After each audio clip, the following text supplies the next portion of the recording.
Previous class में हमने binomial theorem start किया था और वहाँ पर आपको कंसेप्ट बताया मैंने कि बाइनोमियल थ्योरम हम लोग कब कब लगाते हैं कि जब भी दो टर्म आपको मिलता है और उसको एक्सपेंड करना हो, तब जा कर के हम लोग बाइनोमियल थ्योरम यूज़ करेंगे।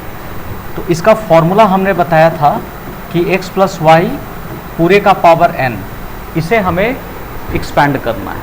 ठीक है, तो क्या इसका फॉर्मूला होगा?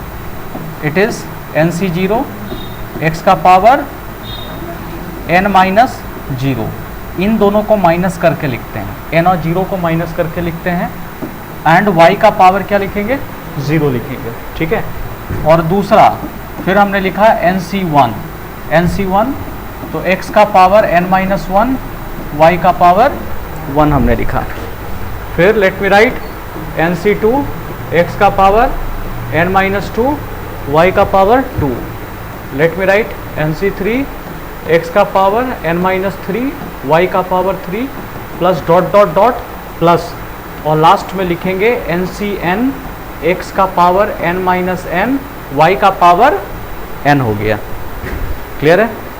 तो ये होता है binomial theorem, x plus y का पावर n, इसको अगर एक्सपेंड हम लोग करेंगे तब। इस पर हमने कुछ क्वेश्चन भी देखा था कि कैसे हम लोग एक्सपेंशन करते हैं।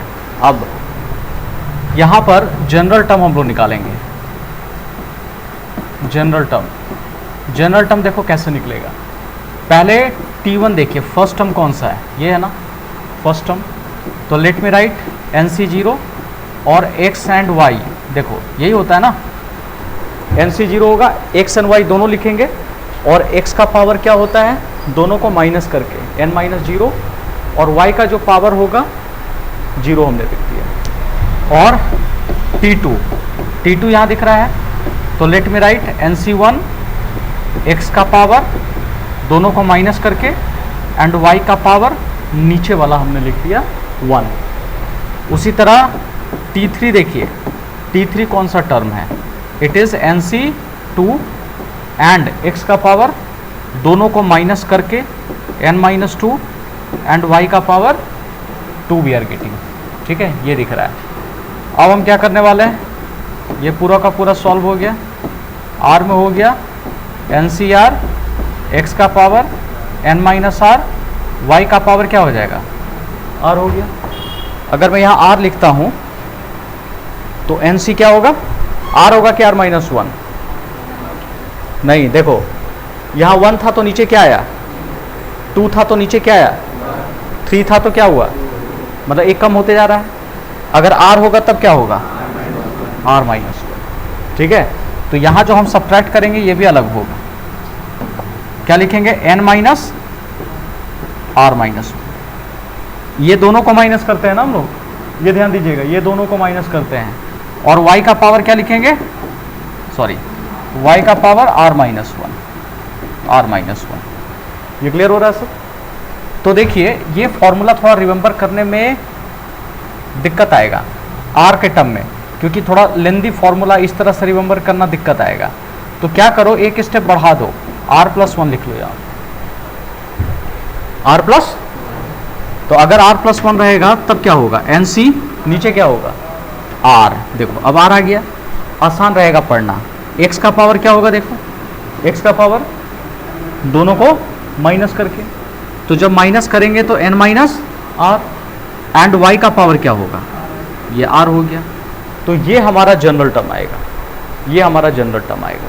ठीक है, तो फाइनली जो जनरल टर्म हमारे पास आ गया TR plus 1 can be written, it is NCR x का power n minus r, y का पावर r।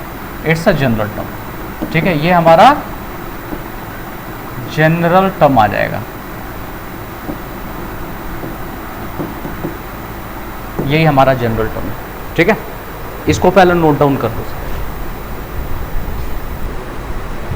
देखो, और ये भी लिख लेना, यहाँ जो देख रहे हो ना जनरल टर्म फ्रॉम स्टार्टिंग है। TR प्लस 1 अगर कोई कह रहा है तो ये आपका स्टार्टिंग से, और यहाँ पर देखो TR from end. TR from end का मतलब जनरल टर्म आपको पीछे से निकालना है, पीछे से तीसरा टर्म, पीछे से दूसरा टर्म, आपने इसको पढ़ा है, एपी में भी पढ़ा है इस तरह का क्वेश्चन, जीपी में भी आपने पढ़ा है, ठीक है। तो इसका formula n minus r plus 2a term from beginning. तो और n क्या है, power of expansion, total power कितना है, तो इसको आप लिख लीजिएगा। उसके बाद आप लिख लेना मिडिल टर्म। अगर आपको कोई बोलता है कि मिडिल टर्म कैसे निकालना है, तो यहाँ देखो ये एक्सपेंशन दिया हुआ है x प्लस ए पूरे का पावर n, ठीक है। तो बताओ तो इसमें टोटल टर्म्स कितना होगा, n प्लस 1 टर्म होना है, ठीक है। और फर्स्ट में देखना, अगर n हमारे पास ऑड नंबर है, n is what, odd number, ठीक है, या पहले इवन लिखते हैं हम लोग, n हमारे पास इवन नंबर है, if it is even number, ठीक है। तो middle term mt, middle term हमारा कैसे निकलेगा, अगर हमारे पास n इवन नंबर है तो मिडिल टर्म निकलेगा n by 2 plus 1th term, ये टर्म लगाना पड़ेगा, ठीक है, it's a term, n by 2 plus 1th term, बगल में टर्म लिखना पड़ेगा, एक पर्टिकुलर टर्म आएगा। जब मिडिल टर्म, जैसे 3 टर्म दिया हो तो 3 टर्म में मिडिल टर्म कौन होगा, दूसरा वाला होगा, पहला दूसरा तीसरा, तो मिडिल टर्म कौन होगा, दूसरा वाला, तो सेकेंड टर्म, ठीक है। और n इक्वल टू अगर आ जाए आपका n equal to odd number, ठीक है, ऑड आ जाता है, तो मिडिल टर्म क्या होगा, देखो n अगर ऑड है, यहाँ पे ऑड है, तो एक्सपेंशन करोगे तो टर्म कितना आएगा पता है, इवन आएगा, n प्लस 1 एक एक्स्ट्रा आएगा। अगर मान लो ये फॉर्मूला x प्लस वाई पूरे का पावर 3 दिया हुआ है, तब क्या लिखेंगे बताओ, 3x square y plus 3x y square और प्लस कितना लिखेंगे हम लोग, y क्यों लिखेंगे, यही होगा। देखो तो इसमें बताओ मिडिल टर्म कितना आएगा, 4 टर्म है, तो 4 टर्म में मिडिल टर्म किसको लेंगे, 2 टर्म को मिडिल देंगे, इसको और इसको, दोनों हमारा मिडिल टर्म होगा। फर्स्ट और लास्ट छोड़ दो और दोनों हमारा क्या हो जाएगा, मिडिल टर्म हो जाएगा। तो इस बार जो हम लोग मिडिल टर्म निकालेंगे, it will be n plus 1 divided by 2th term, एक ये आएगा, ये वाला टर्म आएगा, एंड एक आएगा n plus 3 divided by 2th term, ये हमारे पास टर्म आएगा। ये बात समझ में आ रही है, क्लियर है सभी को, ठीक है। तो ये 2 टर्म हम लोगों का मिडिल टर्म होगा, इसको लिख लो, विल बी 2 मिडिल टर्म, यहां लिख लो विल बी 2 मिडिल टर्म, 2 इसमें मिडिल टर्म हो, ठीक है। देखिए एक छोटा सा क्वेश्चन यहाँ पे दिया हुआ है, in expansion 2 by 3x square minus 3 by 2x पूरे का power 20, find t14 t6 from end and mt, that is middle term, you have to calculate this one. देखो कैसे बनेगा, मैं थोड़ा सा बता देता हूँ, ध्यान से देखिए इस क्वेश्चन को। अभी हमारे पास क्या क्या दिया हुआ है, यहाँ देख लेना, वी हैव, यहाँ पर टर्म के बीच में नेगेटिव टर्म दिया हुआ है, तो 2 बाई 3x स्क्वायर है, और नेगेटिव टर्म को ऐसे लिख सकते हैं माइनस 3 बाई 2x और पूरे का पावर 20, ऐसे लिखा जा सकता है। हमने लिखा 2 बाई 3x स्क्वायर प्लस और माइनस 3 बाई 2x और पूरे का पावर 20 हमने कर दिया, ये लिखा हुआ है। अब क्या करेंगे, देख लो, फर्स्ट कह रहा है कि n14, तो n14 का फॉर्मूला क्या होगा, आपको पता है tr प्लस 1 का पहले फॉर्मूला बताओ, tr प्लस 1 का फॉर्मूला क्या होता था, या डायरेक्ट लिखो ना n14, तो ऊपर होता है पावर n का काम कौन कर रहा है बोलो, 20, c, और जितना यहाँ पर होता है उससे एक कम होता है। अगर ये 14 हुआ तो यहाँ कितना लिखूंगा मैं, 13, और फिर x यहाँ लिखना, तो x का काम ये करता है ना, फर्स्ट वाला x होता है, तो 2 बाई 3x स्क्वायर पूरे का पावर, क्या बोला था, दोनों को माइनस करके लिखो, तो जब माइनस करके लिखोगे तो 20 माइनस कितना हो गया, 13, और फिर y लिखेंगे तो ये हमारा y का काम कर रहा है, प्लस के बाद जो होता है y का काम करता है, इसका पावर कौन आएगा, नीचे वाला, तो हमने ये 13 लिख दिया। पहले ये बताओ, ये लाइन में लिखने में कोई दिक्कत, t14 लिखा, यहाँ 20 क्यों, क्योंकि n का काम कर रहा है, c, अगर ये 14 है तो ये 13 होगा, 2/3x² पूरे का पावर 20 माइनस 13 माइनस 3/2x पूरे का पावर 13। ठीक है, अब 20c 13, यहाँ 2/3x² तो है ही, और पूरे का पावर क्या लिखेंगे 7, और ये देखो माइनस 3/2x का पावर आ गया 13। इसको कैसे प्रोसीड करेंगे, 20/13 7 है ना, तो 2 का पावर 7 कर दो, 3 का पावर 7 कर दो, और x का पावर 7 इंटू 2 किया तो कितना हो जाएगा 14, और इंटू यहाँ लिखो माइनस 3 का पावर कितना हो गया 13, 2 का पावर 13, और x का पावर कितना आ जाएगा 13 आ गया। ये पावर 13 सब में जाएगा ना, माइनस 3 का पावर 13, 2 का पावर 13, x का पावर 13, ये हमने लिख दिया। अब फाइनली आप क्या करोगे, देखो जो कट सकता है उसको काट दो, तो क्या क्या 20c 13 तो बचना है। अब बताओ यहाँ पर थोड़ा देख लेना, ठीक है, ये 7 है और ये कितना है 13, ये अगर काटे गए तो कितना है, इसको काट दो तो 7 बार हट जाएगा, तो 13 में अगर 7 चला गया तो कितना बच गया 6, तो कम से कम 6 बार तो 2 यहाँ बचेगा ही बचेगा। दिख रहा है, माइनस होता है ना, जब बेस सेम होता है तो पावर को माइनस करते हैं। ठीक है, तो 13 में से 7 चला गया, 6 बचेगा, और यहाँ पर आप माइनस कर दो, यहाँ भी 7, ऊपर कितना बचेगा 6 बचना है, यहाँ भी 13 है, यहाँ x का बताओ, ये पूरा कट गया तो एक ही बार बचेगा यहाँ पर। तो फाइनली ये देखो माइनस 3 का पावर कितना बचा है ना, या ऐसे रुक जाओ, डायरेक्ट 30 नहीं कर सकते हैं, पहले 13 इसको निकालना पड़ेगा बाहर। ये समझ में आया मैं क्या बोला, ऐसे कर दो, यहाँ पे ऐसे कर दो, ये माइनस 3 का पावर 13 गया था, तो माइनस 3 का पावर 13 पॉजिटिव होगा कि नेगेटिव होगा, तो इसको ऐसे लिख सकते हैं -1 का पावर 13 लिख दो, और इंटू 3 का पावर 13 लिख सकते हैं ऐसे करके, हाँ या ना, ऐसे समझो, एकदम बउआ जैसा समझा रहे हैं, देखो बउआ टेक्निक, -1 इंटू 3 पूरे का पावर 13, सॉरी, ये समझ में आया।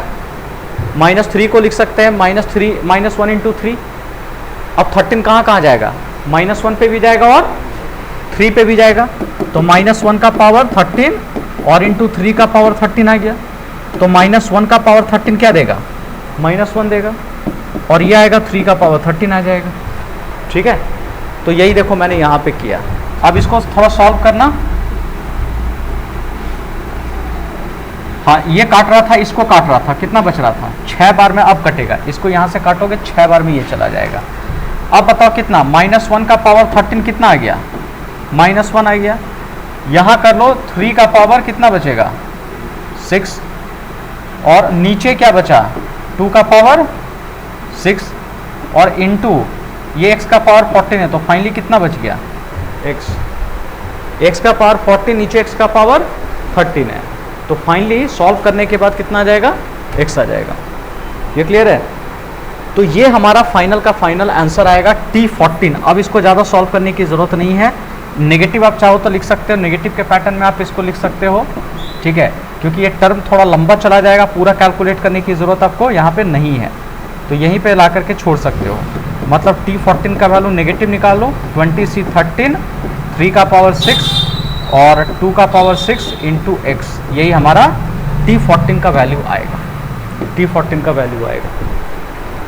ये समझ में आई बात, ठीक है, ऐसे करके हम लोग कैलकुलेट कर रहे हैं। और इसी में फिर दूसरा पार्ट है, कौन सा पार्ट बोला है, T6 है ना, T6 फ्रॉम एंड पूछ रहा है ना, देखो तो, हाँ T6 फ्रॉम एंड पूछ रहा है, तो इसमें देखो तो T6 फ्रॉम एंड, इसको भी थोड़ा देख लो, साथ साथ मैं भी आपको बता देता हूँ T6 फ्रॉम एंड कैसे निकलेगा। तो क्या फॉर्मूला पढ़ाया था बताओ तो सुमित, T एंड का फॉर्मूला क्या पढ़ाया था पीछे से, हाँ देख के बताओ, हाँ बोलो Ayush, n minus r plus 2th from beginning, यही था ना, फ्रॉम बिगनिंग, यही लेकर के चलना है। तो n का काम कौन कर रहा है 20, r कौन कर रहा है 6, और प्लस 2 लिखेंगे 2th term from, let me right beginning, हमने बिगनिंग से लिख दिया है ना। अब इसको माइनस कर दो, ये कितना हो गया 20 में से 6 चला गया 14, और 14 प्लस 2 16। तो 16 फ्रॉम क्या निकालेंगे, बिगनिंग, है ना, बिगनिंग आप निकालोगे। तो इसको भी लिखने का कैसे लिखोगे, T16 लिखोगे, प्रोसेस वही। 20C क्या नीचे लिखना होगा, ये 15 आ जाएगा, एक कम करते हैं हम लोग, है ना।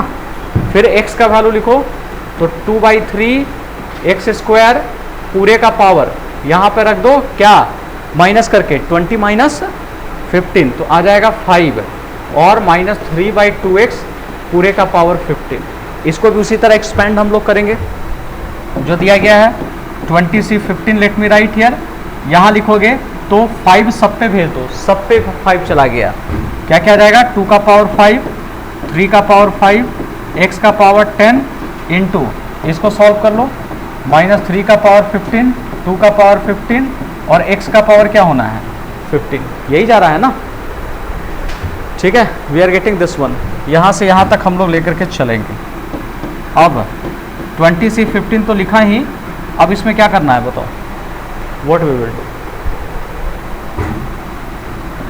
2 का पावर 5 रखो, ये और ये कैंसिल हो जाएगा, होगा कितने बार में कैंसिल होगा, ये हटेगा तो 10 जाएगा, ये 3, अच्छा इसको भी उसी तरह हम लोग ब्रेक कर सकते हैं कि नहीं, देखो माइनस है ना, माइनस है तो इसका भी क्या होगा, वही हाल होगा जो पहले हम लोग किए थे। डायरेक्टली आप लिख सकते हो, यहाँ पर क्या आएगा, -1 आ जाएगा क्योंकि 15 है, और 3 का पावर यहाँ पे 15 हो जाएगा, 3 का पावर 15, ये इसको काट लेगा तो बचेगा 10 बार में बचेगा, फिर ये इसको काट लेगा तो 5 बार बचेगा। तो फाइनली अब कितना बचा जी हमारे पास, ये 2 तो शायद नहीं बचा, 2 नीचे बचेगा, यहाँ बच रहा है सिर्फ 3 और नेगेटिव के साथ, सो 3 का पावर इधर 10 बचा, नीचे बचा 2 का पावर 10 बचेगा, और यहाँ x का पावर सिर्फ 5 बचेगा, नीचे x का पावर 5। ये हमारा आएगा T16 की वैल्यू, T16 की वैल्यू, ठीक है। इसको नोट कर लो पहले, फिर इसका मिडिल टर्म हम लोग चलेंगे। आइए इसमें मिडिल टर्म में चलते हैं हम लोग। मिडिल टर्म देखो कैसे कैलकुलेट करेंगे, यहाँ पे ये पूरा क्वेश्चन हमारे पास दिया हुआ है और इसका मिडिल टर्म हम लोग निकालेंगे।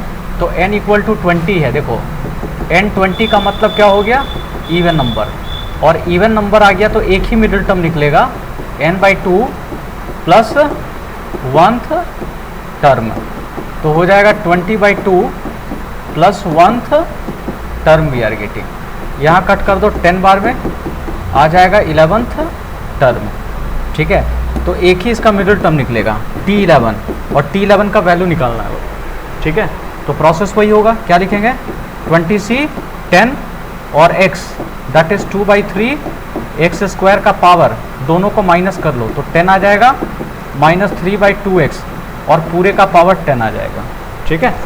तो इस तरह से वो टर्म को निकालना होगा। 11 टर्म तो है, लेकिन 11 टर्म आखिर है क्या, उसको आपको यहाँ पे कैलकुलेट करनी पड़ेगी। तो देखो आप लिख दो यहाँ पे T11 20C 10 मैंने लिखा, यहाँ पावर सब पे ले जाओ, 2 का पावर 10, 3 का पावर 10 और एक्स स्क्वायर का पावर 10 आ रहा है, तो 10 जब जाएगा तो कितना हो जाएगा बताओ, 20, यही होगा ना, 20 हो गया, और इंटू -3 का power let me right here 10, 2 का पावर 10 इंटू एक्स का power let me right here 10। अब आप क्या करोगे, 20C 10 रहने दो, थोड़ा काट छाट करते हैं हम लोग, ठीक है।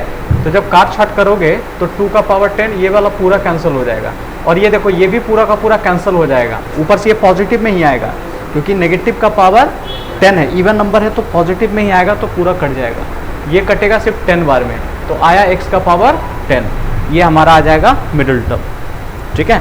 20C 10 एंड x का पावर 10।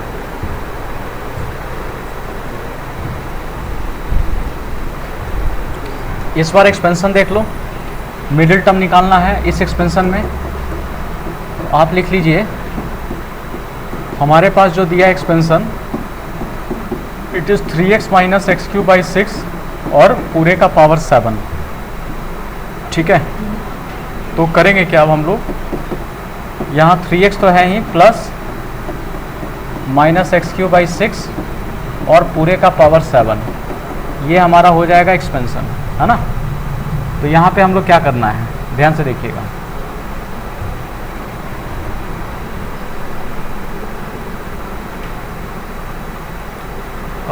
सबसे पहला एम्प्टी जो निकालेंगे इसमें क्या क्या आएगा, n+1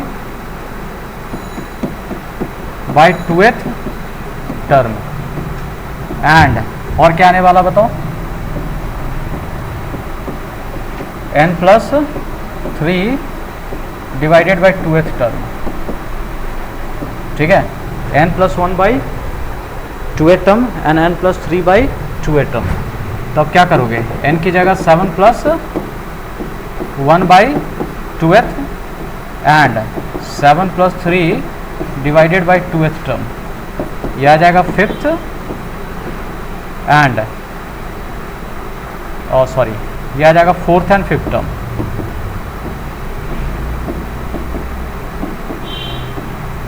यही आ जाएगा, दिस विल बी एम्प्टी। तो आपको T4 निकालना है और T5 आपको निकालना है, ठीक है, T4 एंड T5 दोनों आपको निकालना होगा मिडिल टर्म में। तो उसी तरह आप T4 कैलकुलेट कर लो। Let me right T4।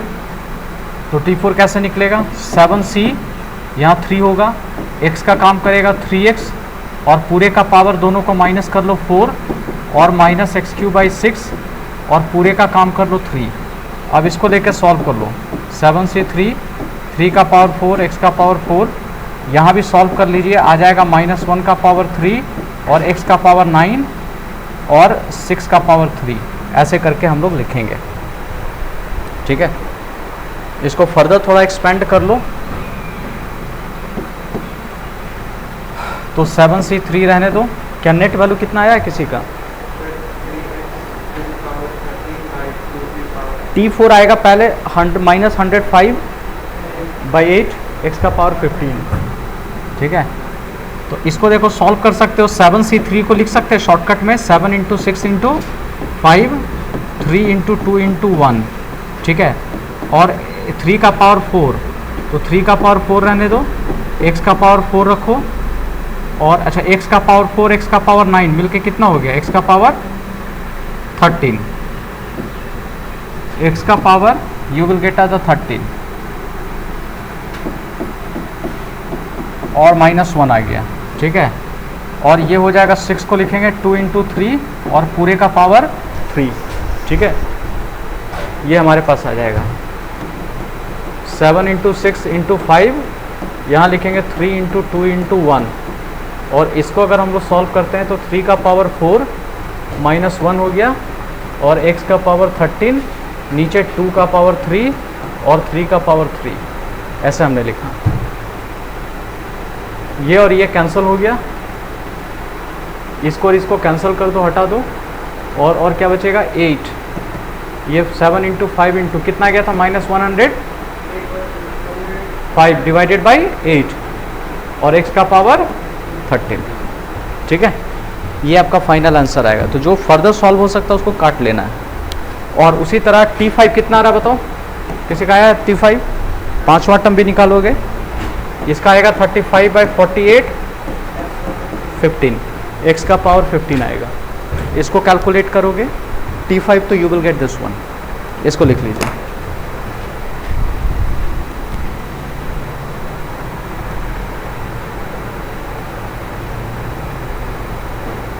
लिख लिया सभी ने, ठीक है।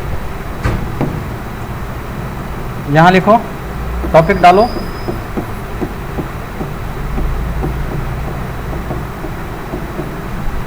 कोफिशिएंट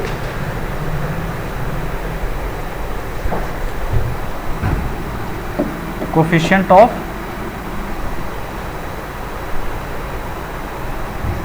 गिवन इंडेक्स और एक्सपोनेंट। हाँ, अब इसका मतलब क्या है, मैं इसको क्वेश्चन से ही समझाता हूँ, ठीक है। इसका मतलब क्या है, और इसी में एक टर्म हम लोग पढ़ेंगे, topic term independent of x.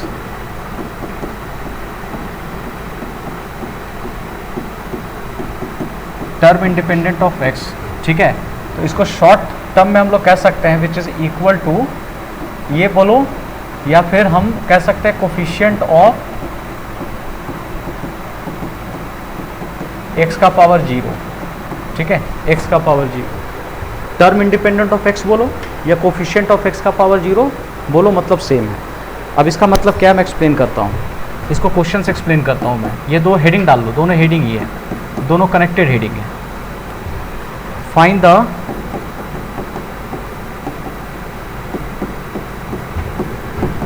Coefficient of x का power 10 in expansion, it's a 2x square minus 3/x और पूरे का पावर 11।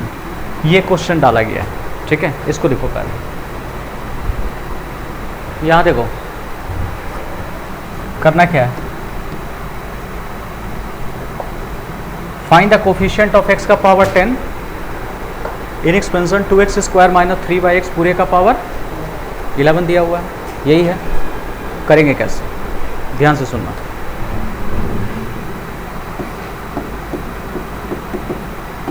वी हैव एक्सपेंशन है 2x स्क्वायर माइनस 3/x पूरे का पावर 11।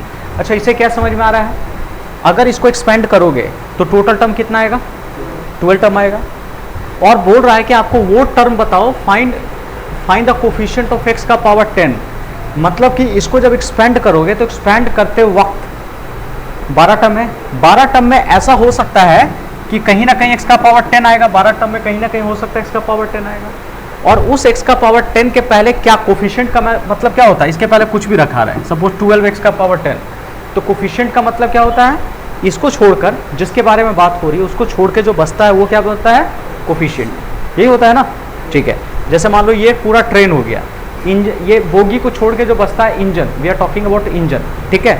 तो कोफिशिएंट बिल्कुल वही है, x का पावर 10, इसको छोड़ दो, जो बचेगा दैट इज कोफिशिएंट। यही हो गया कोफिशिएंट।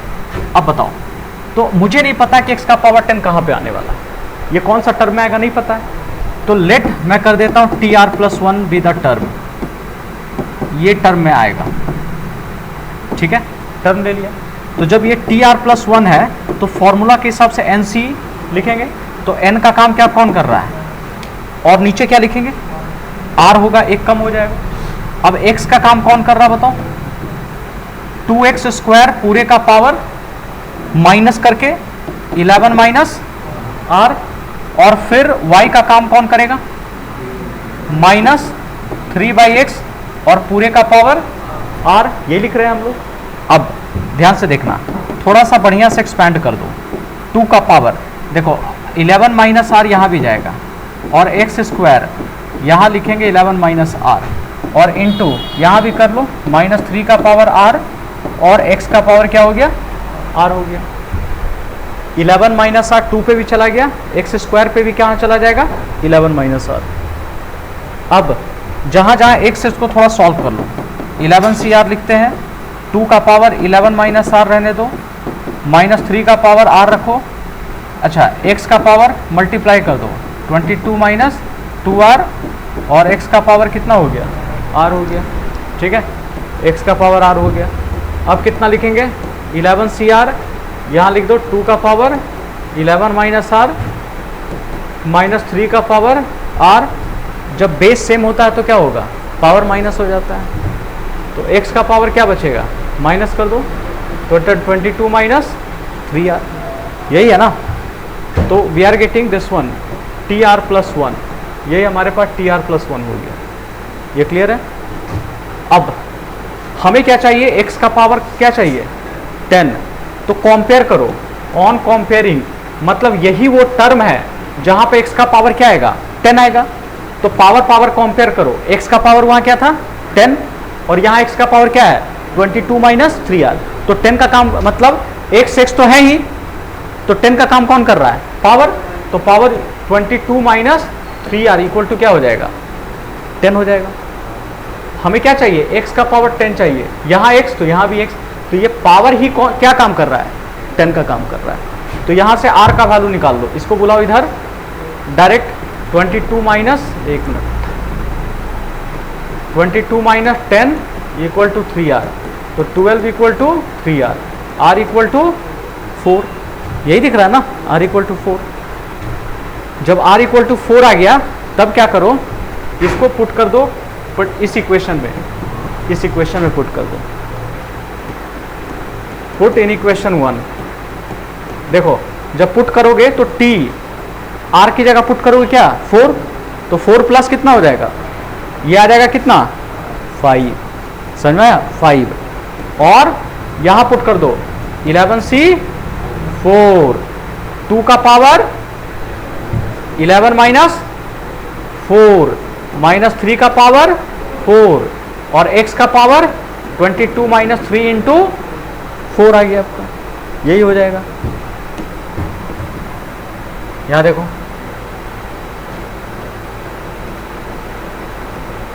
अब इसको सॉल्व कर लेते हैं।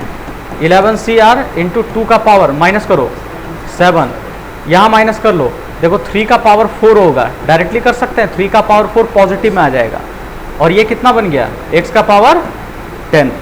तो T5 ऐसा टर्म है जिसमें x का पावर क्या आ रहा है 10 आ रहा है, तो कोफिशिएंट क्या होगा, कोफिशिएंट ऑफ x का पावर 10, x का पावर 10 छोड़ के जो बच रहा है वो सारा का सारा क्या कहलाएगा, कोफिशिएंट कहलाएगा। ये हमारा कोफिशिएंट आ गया, समझ में आया बात।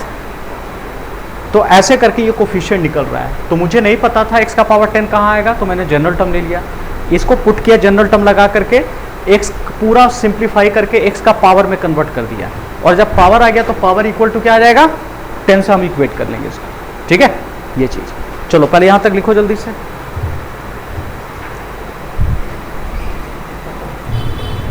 देखिए अगर सभी का यहाँ तक हो गया है और इसी क्वेश्चन में अगर ऐड कर दिया जाए, जैसे x का पावर 10 का कोफिशिएंट निकाला, कोई पूछेगा x का पावर 13 का भी बताओ, और फिर नीचे थर्ड में पूछ दिया x का पावर 0 का बताओ या टर्म इंडिपेंडेंट ऑफ x बताओ। अब इसका मतलब समझा रहा हूँ। देखो अगर सेकंड वाला क्वेश्चन अगर आपको बनाना हो तो यहाँ तक तो बिल्कुल सेम चलेगा जी, क्वेश्चन नंबर सेकंड यहाँ से हमारा स्टार्ट हो जाएगा, एकदम बिल्कुल सेम है। x का पावर 13 कहाँ पर आ रहा मुझे नहीं पता है, हेलो नहीं पता है, तो हम क्या लेकर के चलेंगे TR प्लस 1 लेंगे, उस टर्म में आएगा, प्रोसेस बिल्कुल सेम होगा, एकदम एग्जैक्टली सेम आएगा। यहाँ पर जो कंपेयर पहले किससे कर रहे थे बताओ, 22 माइनस 3R को किससे कंपेयर कर रहे थे हम लोग 10 से, इस पर किससे कंपेयर करेंगे, बस 13 से कंपेयर करोगे, इधर लाओगे 22 माइनस 13 इक्वल टू 3R, बचेगा क्या 9 equal to 3R, R equal to we are getting 3, समझ में आ रहा। इसको 3 को उठाकर यहाँ पुट करोगे तो आपको निकालना पड़ेगा T4 11C, ये 3 आ जाएगा, 2 का पावर 11 माइनस 3 का पावर 3 और x का पावर आ जाएगा 22 माइनस 3 इंटू 3, सबको सॉल्व करके ये हमारा आंसर आ जाएगा, ठीक है। अच्छा एक चीज़ और देखो, इधर देखो, इधर देखो सब 3 नंबर, ये इंपॉर्टेंट है, टर्म इंडिपेंडेंट ऑफ x, इसका मतलब क्या होता है, जैसे सुन लो, अगर मान लो कोई एक एक्सपेंशन दिया हुआ है इस तरह से x² प्लस 2xy और प्लस 3y² दिया हुआ है और यहाँ सिर्फ 3 दे दिया गया है। अगर मैं पूछूं कि बताओ x² का कोफिशिएंट कौन है, इधर देखो सब पहले, x² का कोफिशिएंट कितना होगा 1, मैं पूछूं कि y का कोफिशिएंट कौन होगा, y का बताओ 2x, y को छोड़ के जो बचेगा 2x। अच्छा y² का कोफिशिएंट 3 आ जाएगा, और इसको कैसे रिप्रेजेंट करेंगे 3 को, हाँ 3 के बगल में लिख सकते हैं हम लोग ऐसे करके, x का पावर तो 0, इसका मतलब कह सकते हैं कि x का पावर 0 का कोफिशिएंट क्या है 3, या इसी को इनडायरेक्टली हम ये भी कह सकते हैं ना, टर्म इंडिपेंडेंट ऑफ x, वो टर्म बताओ जो इंडिपेंडेंट ऑफ x है, जिसमें x लगा ही नहीं, तो भी आंसर क्या आएगा 3 आएगा। तो दोनों का मतलब सेम है, टर्म इंडिपेंडेंट ऑफ x या x का पावर 0 का कोफिशिएंट, समझ में आ रहा है, दोनों आंसर सेम है। तो इस बार थर्ड में पता किससे इक्वेट करना पड़ेगा, 22 माइनस 3R को किससे इक्वेट करना पड़ेगा 0 से। पहले x का पावर 10 था तो 10 से इक्वेट किया, x का पावर 13 हुआ तो 13 से इक्वेट किया, x का पावर 0 तो किससे इक्वेट किया 0 से। मतलब बोला जा रहा है कि इसको एक्सपैंड करने में क्या ऐसा कोई टर्म आएगा जो कि इंडिपेंडेंट ऑफ x हो सकता है, ठीक है, अगर होगा तो उसको फाइंड करो। तो मान लो हम 0 से इक्वेट करके देख रहे हैं, ठीक है, तो इसको जरा सॉल्व करो, 22 इक्वल टू कितना आ गया 3R, और R का वैल्यू कितना हो गया, ये क्या आ गया जी फ्रैक्शन में आ गया कि नहीं है। तो क्या देखो टर्म हमेशा क्या होता है, one term, second term, third term ऐसा आता है, क्या फ्रैक्शन टर्म आएगा? नहीं आ सकता है। तो इसका मतलब लिख देना नॉट पॉसिबल, यहां पे लिख देना not possible. There is no term which is independent of x, there is no term, there is no term which is independent of x. हाँ, there is no term which is independent of x. इसमें आपको find करना है, question ये दिया हुआ है, expansion ये दिया हुआ है, इट्स एक्सपेंशन। आपको फाइंड करना है टर्म इंडिपेंडेंट ऑफ एक्स,